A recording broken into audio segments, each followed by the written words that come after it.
আসসালামু আলাইকুম সবাইকে। বাসায় এসেছিল মেহমান, কী কী আয়োজন করলাম দেখুন। ছিল ছাদ বাগানের পেঁপে, কমলা কাটা, ছিল আঙুরের পুডিং, ছিল ছানার মিষ্টি আমার হাতে তৈরি, স্প্যাগেটি, ডিমের পুডিং, ছিল পিৎজা। কেমন লাগলো কমেন্টসে জানাবেন। আর যদি আমার রান্নাগুলো ভালো লাগে তাহলে আমার চ্যানেলটিকে সাবস্ক্রাইব করবেন, যাতে করে আমি রেসিপিগুলো শেয়ার করতে পারি। চিকেন ফ্রাইও ছিল সাথে। দেখুন আমার মিষ্টিটা আমি কেটে দেখাচ্ছি।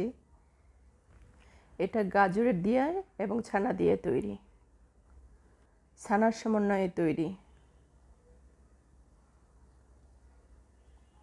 পিৎজাটাও পারফেক্ট ছিল। আল্লাহ হাফেজ সবাইকে।